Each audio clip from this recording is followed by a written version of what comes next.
নমস্কার। মিথ্যে কথা, শঙ্খ ঘোষ। লোকে আমায় ভালোই বলে, দীপ্তি চলনসই। দোষীর মধ্যে একটু নাকি মিথ্যে কথা কই। ঘাটশিলাতে যাবার পথে ট্রেন ছুটছে যখন, মায়ের কাছে বাবার কাছে করছি বকম বকম।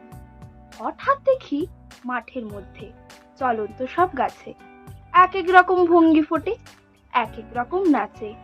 ওমা, দেখো নৃত্যনাট্য। যেই বলেছি আমি, মা বকে দেয়, বড্ড তোমার বেড়েছে ফাজলামি। চিড়িয়াখানার নাম জানো তো? আমার সেজো মেশো আদর করে দেখিয়েছিলেন পশুরাজের কেশর। কদিন পরে চুন খসানো, দেয়াল জুড়ে একই।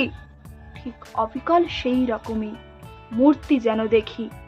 ক্লাসের মধ্যে যেই বলেছি সুরঞ্জনার কাছে, জানিস আমার ঘরের মধ্যে সিংহ বাঁধা আছে। শুনতে পেয়ে দিদিমণি অমনি বলেন, শোনো, এসব কথা আবার যেন না শুনি কখনো।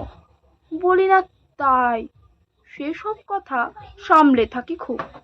কিন্তু সেদিন হয়েছে কি, এমনি বেয়াকুব। আকাশ পারে আবারও চোখ গিয়েছে আটকে। শরৎ মেঘে দেখতে পেলাম রবীন্দ্রনাথকে। নমস্কার। তো শুনলেন আমার ছোট্ট বোনের মুখে এত সুন্দর একটা কবিতা। ভালো লাগলে ভিডিওটা লাইক করে দেবেন, শেয়ার করবেন।